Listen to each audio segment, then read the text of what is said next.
Negara kesatuan. Struktur terpusat. Negara kesatuan memiliki struktur pemerintahan yang terpusat dengan kekuasaan yang dimiliki oleh pemerintahan pusat. Otonomi daerah terbatas.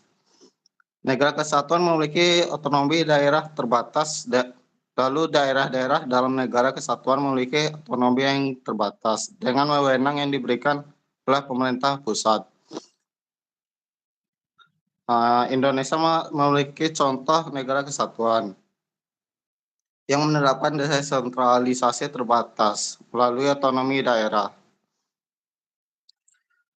Desentralisasi itu merupakan yang tidak terpaku pada satu daerah saja. Lalu selanjutnya republik. Republik yang akan dibacakan oleh teman saya, Wendy. Baiklah, saya akan membacakan presentasi berikutnya. Republik 1. Pemimpin terpilih. Dalam sistem republik, kepala negara dan pemerintahan dipilih melalui pemilihan umum. 2. Kekuasaan terbatas. Kekuasaan pemimpin republik dibatasi oleh undang-undang dan lembaga-lembaga negara lainnya.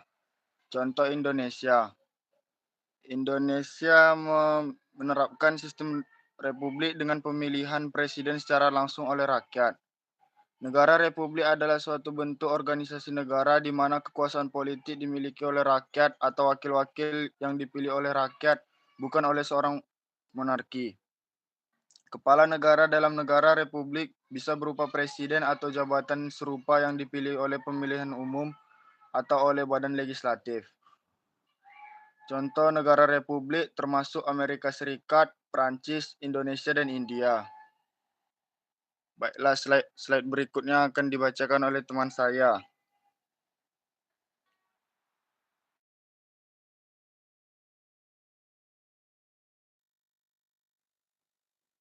Sistem pemerintahan kepresidenan. Yang pertama, kepala negara sekaligus kepala pemerintah. Dalam sistem kepresidenan memegang kekuasaan sebagai kepala negara dan kepala pemerintahan. Yang kedua, pemisahan cabang kekuasaan.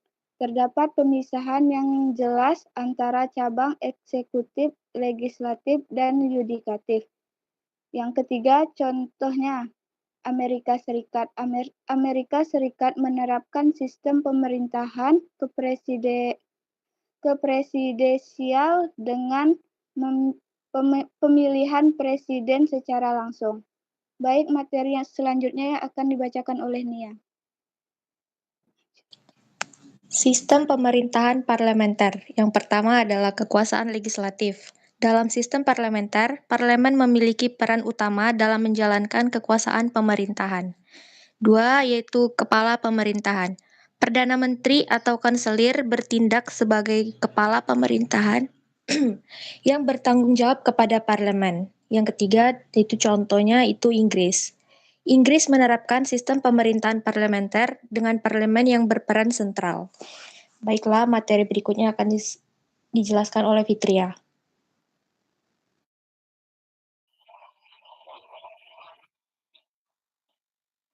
Perbandingan dan analisis.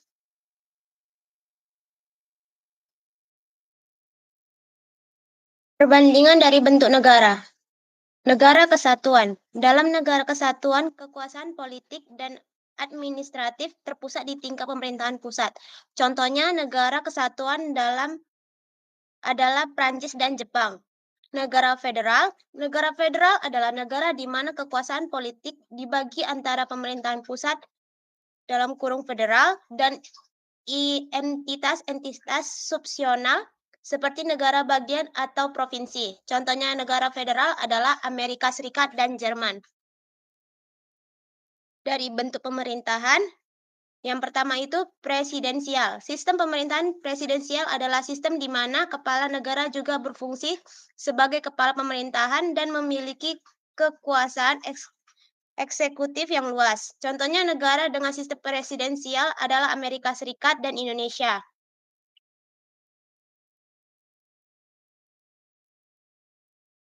Yang kedua itu sistem pemerintahan parlementer. Sistem pemerintahan parlementer adalah sistem di mana kepala negara dan kepala pemerintahan dipisahkan, dengan kepala negara menjadi figur seremonial, sementara kepala pemerintahan memimpin eksekutif. Contoh negara dengan sistem parlementer adalah Britania Raya dan Jerman. Adapun otonomi daerah. Yang pertama itu otonomi daerah terbatas. Otonomi daerah terbatas adalah sistem di mana entitas-entitas subsional seperti provinsi atau kabupaten diberikan sejumlah kewenangan dalam pengelolaan urusan lokasi mereka, tetapi masih tunduk pada kontrol dan pengawasan pemerintahan pusat. Contoh negara dengan sistem otonomi daerah terbatas adalah Indonesia dan Filipina. Yang kedua itu otonomi daerah luas. Otonomi daerah luas adalah sistem di mana entitas subsional memiliki kewenangan yang besar dalam mengatur urusan lokal mereka, termasuk keuangan, pendidikan, dan infrastruktur. Dengan pemerintahan pusat hanya memiliki kewenangan terbatas. Contohnya adalah negara Swiss dan Kanada. Oke, kita lanjut ke analisis. Yang pertama itu hubungan antara bentuk negara dan bentuk pemerintahan. Bentuk negara dan pemerintahan dapat saling mengaruhi, misalnya dalam negara kesatuan. Sistem pemerintahan bisa menjadi presidensial atau parlementer. Begitu pula dengan negara federal. Keduanya mempengaruhi seberapa besar kewenangan entitas subsional. Yang kedua itu adalah pengaruh otonomi daerah. Otonomi daerah dapat bervariasi dalam negara kesatuan dan negara federal. Di negara kesatuan, otonomi daerah seringkali lebih terbatas dan lebih terkontrol oleh pemerintahan pusat. Sedangkan di negara federal, entitas subsional biasanya memiliki lebih banyak wewenang. Yang ketiga itu adalah dampak pada stabilitas dan pembangunan. Sistem bentuk negara, bentuk pemerintahan, dan tingkat otonomi daerah dapat berdampak pada stabilitas politik, pengambilan keputusan, dan pembangunan regional. Negara dengan otonomi daerah yang lebih luas cenderung memiliki dinamika politik dan ekonomi yang lebih kompleks. Sementara negara dengan otonomi daerah yang terbatas mungkin menghadapi tantangan dalam memenuhi kebutuhan lokal dan wujud pembangunan yang inklusif. Dengan memahami kompleks hubungan antara bentuk negara dan bentuk pemerintahan dan otonomi daerah, kita dapat mengevaluasi dinamika politik dan administratif suatu negara serta implikasinya terhadap pembangunan dan kesejahteraan masyarakat. Baik, selanjutnya kesimpulan akan dibacakan oleh Afian.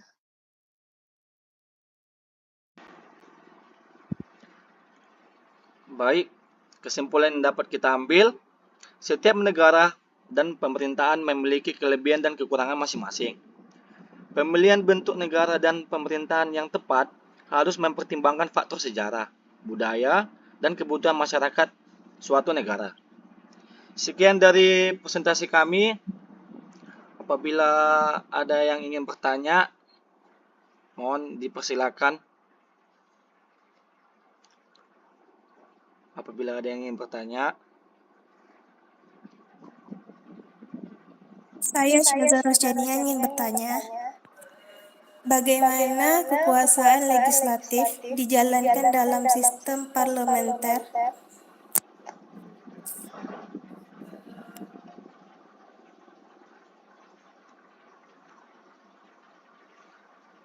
Mohon izin, boleh diulangi sekali lagi?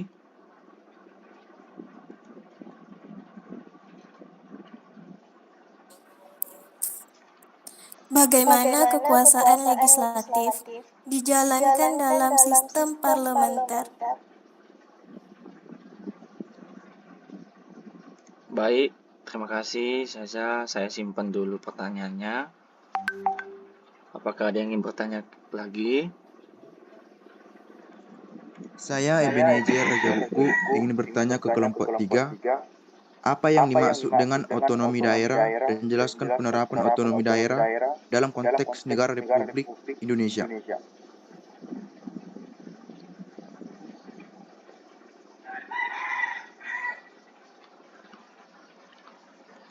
Izin, mohon diulangi sekali lagi, boleh? Pertanyaannya. Apa yang dimaksud dengan otonomi daerah dan jelaskan penerapan otonomi daerah dalam konteks negara kesatuan Republik Indonesia.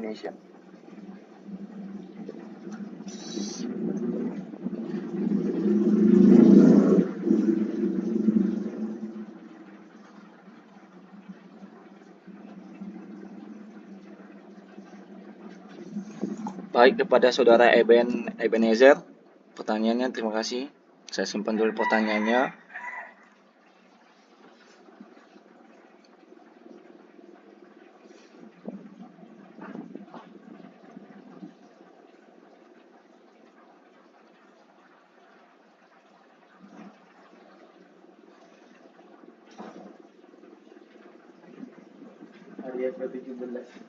Jangan kau bertanya. Jangan bertanya dulu, kalian dulu ya. Kenapa? Bagaimana kekuasaan legislatif dijalankan?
Dipin sama orang langsung coy.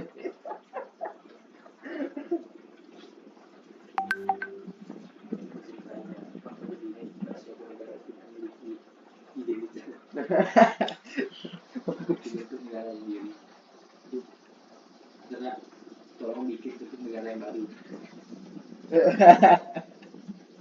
Bikin sistem pemerintahan baru. Alah, salah.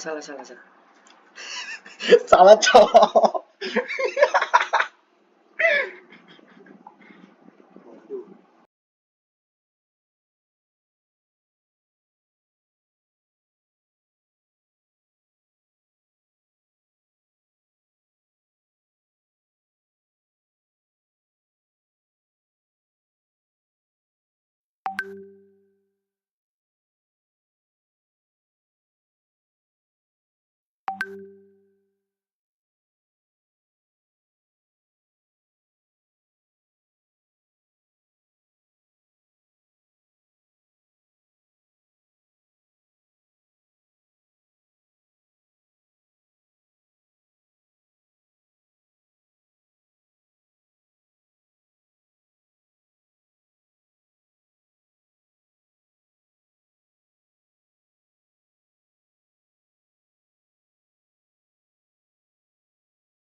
Baiklah, saya akan menjawab pertanyaan dari Syeza.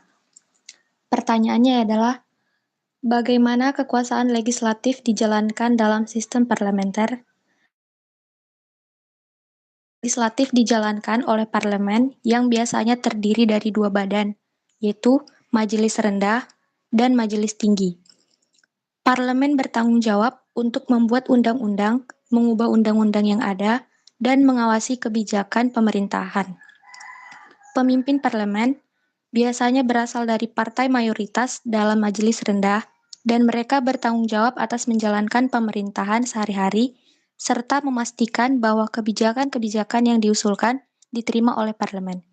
Bagaimana Syaza? Apakah jawabannya dapat dipahami? Sudah, terima kasih. Sama-sama. Baiklah, selanjutnya saya akan menjawab pertanyaan dari Saudara Eben Ezer Rajagugu.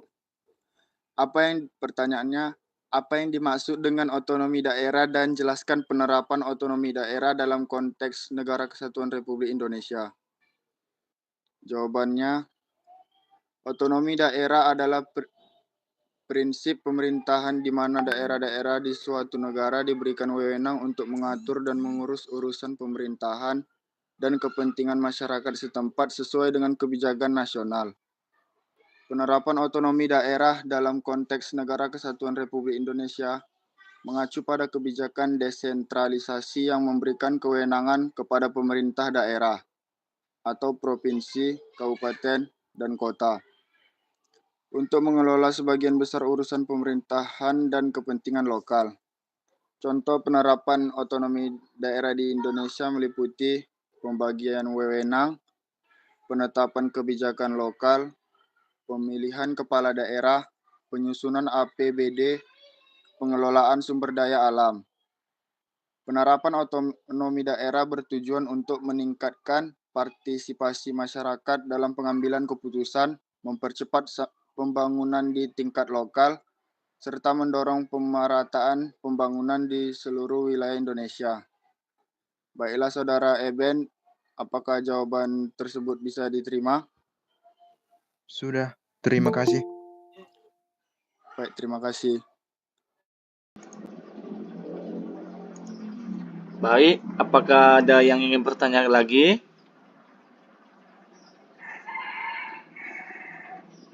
Apakah ada yang ingin bertanya kembali tentang PPT kami atau tentang makalah kami?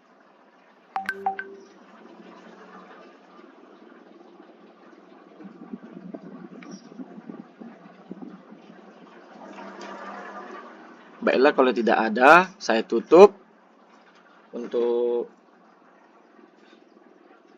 Kalau tidak ada yang ingin bertanya lagi, saya tutup. Untuk melanjutkan ke kelompok 4, saya tutup. Apabila ada kesalahan di kelompok kami, mohon dimaafkan. Sekian dari saya, terima kasih. Dan bisa dilanjutkan ke kelompok 4. Terima kasih.